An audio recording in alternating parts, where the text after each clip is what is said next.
जोहार दोस्तों।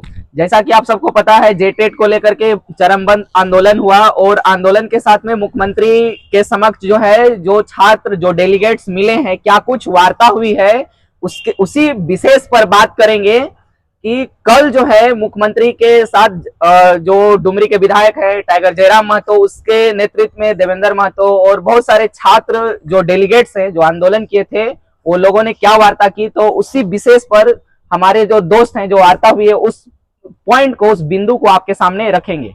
जैसा कि देखिए, वार्ता के संदर्भ में कुछ आवेदन पत्र दिया गया, उसी के संदर्भ में हम लोगों ने और हमारी टीम ने कुछ समीक्षात्मक तथ्यों को रखा है और उन बिंदुओं पर सबसे ज्यादा फोकस करने का काम हम सभी ने मिलकर किया है। तो कुछ ऐसे बिंदु हैं जो सरकार को कहीं न कहीं इस पर कदम उठाने की अति आवश्यकता है। रह गया कि विगत दिनों जैसा कि 9 वर्ष से जेटेट का जो मसला है वो नहीं हो रहा है और कहीं न कहीं वह सरकार की एक बहुत बड़ी लापरवाही कहिए या अनदेखी कहिए, वो जो नहीं किया जा रहा है, कुछ न कुछ तो बहुत बड़ा त्रुटि है।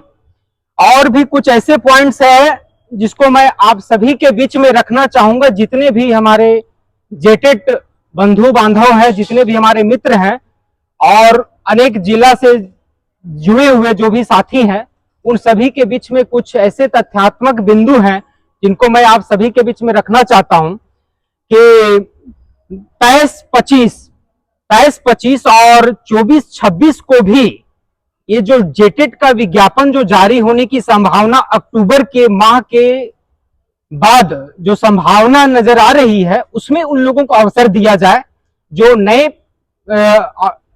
जो कैंडिडेट है उनको एक मौका मिलेगा, एक अवसर मिलेगा। दूसरा पॉइंट है कि सरेंडर किए गए 9,000 से अधिक टीजीटी के पद को पुनर्बहाल किया जाए। हमारी मांग है सरकार से कि जो विगत दिनों में जो टीजीटी का जो मसला आया था और उसमें कुछ 9,000 पोस्ट को इन्होंने सिलेंडर किया, उसको पुनर्बहाल किया जाए। नहीं तो अति उग्र माहौल जो बन रहा है लोगों के बीच में, यह बहुत ही मतलब एक सोचनीय चीज होगा जो सरकार को समझने की आवश्यकता है। और exercise constable, field worker, LDC की परीक्षा का जल्द से जल्द आयोजन किया जाए, ये सरकार के कानों तक जानी चाहिए। दूसरा बात, दरोगा, बीओ, झारखंड पुलिस, वनरक्षी की बहाली जल्द हो। जो विगत सरकार ने किया है उसको आप कम से कम एक बार पुनः जो है सो जल्द से जल्द एक बार आप बहाली ले आयोजित करें, ताकि और भी यहाँ के झारखंड के तमाम छात्र जितने भी हैं, अलग अलग क्षेत्र की जो तैयारी करते हैं, उनको एक अवसर मिले और उस वैकेंसी में अपना एक रिजल्ट करे और अपना एक प्रतिभाशाली व्यक्तित्व को प्रकट करे। हो रह गया बात कि सभी नियुक्तियों में 5 वर्ष की छूट दी जाए। जैसा कि माहौल बनाया गया था कि नियुक्ति वर्ष होगा, आप देख रहे होंगे कि नियुक्ति वर्ष कब चला गया, अभी तक किसी प्रकार का कोई उसमें कोई दो राय नहीं हुआ है। लेकिन वो जो एज निकला है, वो जो एज फैक्टर किया है लोगों के बीच में, तो मैं कहना यही चाहता हूं कि सरकार इस पर अति आवश्यकता को समझते हुए जो है सो 5 वर्ष का जो इसमें छूट दिया जाए और परीक्षा कैलेंडर जारी हो और सख्ती से उसे लागू किया जाए। ऐसा नहीं कि उपहास का पात्र बन जाए। परीक्षा कैलेंडर तो जारी कर रहे हैं आप, लेकिन वो उपहास का पात्र बन रहा है। वहां परीक्षा कैलेंडर में कुछ और नोटिस और एग्जाम कुछ और हो रहा है, एग्जाम कुछ और हो रहा है, परीक्षा कैलेंडर में कुछ और है। इस तरह का जो असंगत चीजें हैं, जो उपहास का जो आप पात्र बन रहे हैं, जितने अधिकारी, जितने उनके स्टाफ हैं, ये क्या एक माहौल बनाकर रखे हैं आप एजेंसी को। और रह गया कि किसी भी एक विश्वसनीय एजेंसी के माध्यम से परीक्षा लिया जाए, वो पूरी तरह से 100% मतलब कैंडिडेट जितने हैं उस पर बिलीव करें कि नहीं, ये एजेंसी सही साक्ष्य रूप में हम सभी का परीक्षा ले रही है और एक अच्छा रिजल्ट जारी कर सकती है। और वही एजेंसी को लाया जाए हम लोगों के बीच में, ताकि वह एक पारदर्शी रिजल्ट जारी करे। किसी तरह का उसमें मतलब मिलावट की जो संभावना रहती है कट पेस्ट कॉपी जो चलते रहता है यहाँ पे, और अपरिहार्य कारण तो कभी ये कारण जो रहता है ये सब त्रुटि नहीं हो उसमें। और एक और फैक्टर है कि यहाँ जो है सो नॉर्मलाइजेशन का जो चक्कर है यहाँ पे झारखंड में, वो जल्द से जल्द उसको जो है समाप्त किया जाए। नॉर्मलाइजेशन का जो चक्कर बहुत बड़ा एक प्रतिभाशाली परीक्षार्थियों के बीच में कहीं ना कहीं बहुत बड़ा असंगत चीज हो रहा है। नॉर्मलाइजेशन कहाँ किया जाता है? इस सरकार को पूरी तरह से अध्ययन करने के बाद इस पर कदम उठानी चाहिए। नॉर्मलाइजेशन यह बिल्कुल विगत दिनों में जितनी भी परीक्षाएं हुई, वो नॉर्मलाइजेशन करने का जो कदम है वह कहीं ना कहीं बहुत ही गलत है।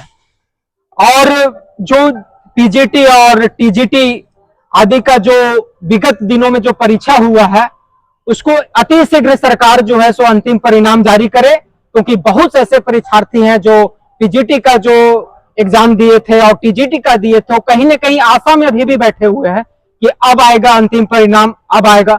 परीक्षाएं हो गई, नियुक्ति हो गई, लेकिन अंतिम जो है रिजल्ट अभी तक सरकार के द्वारा किसी प्रकार का कोई सूचना नहीं दिया गया। और एक मैं अपने विचार से और हमारी टीम की तरफ से मैं एक बात रखना चाहता हूं अपने संगठन के माध्यम से, कि झारखंडी युवाओं को ध्यान में रखते हुए और संवैधानिक विषय वस्तु को ध्यान में रखते हुए खतियान आधारित एक नियोजन नीति लिया जाए, ताकि यहाँ के लोगों को अधिक से अधिक लाभ मिल सके। और यहाँ के युवा जो अनेक वर्षों से जो परीक्षा की तैयारी कर रहे हैं, लाइब्रेरी पुस्तकालय में आप आकर देखिए कितने लोग मेहनत करते रहते हैं, अनेक पुस्तकालयों में अध्ययन करते रहते हैं, ताकि एक नियोजन नीति सख्त यहाँ लाया जाए, ताकि यहाँ के युवा को अवसर मिले और अपनी प्रतिभा को वहां परख सके। तो इन सारे बिंदुओं को हम सभी सदस्य मिल करके हमारी टीम ने एक सरकार के समक्ष बात रखने का एक कदम उठाया है, हम सभी मिलकर। तो इस तरह का चीज जो है सरकार को सख्त से सख्त कदम उठानी चाहिए, ताकि यहाँ के युवा को एक बहुत बेहतर अवसर दिया जाए। और कुछ बिंदु है जो अजय जी हमारे रखेंगे। जी, तो जैसे मुख्यमंत्री से मिलने के बाद मुख्यमंत्री ने आश्वासन दिया है कि ये जेटेट की एग्जाम है, लगभग 1 महीना के बीच में आसपास में ये एग्जाम हो सकती है, ऐसी आश्वासन दिया गया है। और मुख्यमंत्री ने कहा है ये बात कि हम इस मामले को बहुत गंभीरता से लिए हैं और बहुत बारीकी से देख रहे हैं। तो अब जो है सवाल उठता है कि सरकार तो कहती है, कैलेंडर भी जारी करती है, साथ ही साथ आप जानते हैं कि जो भी नियुक्ति देना है, शिक्षा विभाग ही ऐसा विभाग है जो सबसे ज्यादा नियुक्ति पत्र बांटता है। चाहे आप कोई भी विभाग ले लीजिए, इक्का दुक्का 1000, 1500, 1200 ऐसा बहाली रहता है, लेकिन एक शिक्षा विभाग है जहां पे 30,000, 50,000, 60,000 तक बहाली कर सकती है। और सरकार के लिए एक बहुत बड़ी अवसर है कि शिक्षा विभाग को सुधार करते हुए, जो जेटेट की नियमावली उसको सुधार करते हुए अगर लागू करती है, तो आने वाले समय में निश्चित सरकार को बेनिफिट होगा। और आगे जो प्रक्रिया है, ये तो मुख्यमंत्री तक ये बात चली गई, लेकिन आगे जो प्रक्रिया होनी है शिक्षा विभाग से, तो हम लोग शिक्षा विभाग से भी मिलेंगे और शिक्षा विभाग से मिल करके जो कुछ भी सदस्य, जो उस समय टीम बनी थी जेटेट नियमावली को लेकर के, उस टीम से भी मिलेंगे और जो कुछ भी अपडेट होगा आप सबके बीच में शेयर करेंगे। अब आज के लिए इतना ही, शुक्रिया सभी का, धन्यवाद।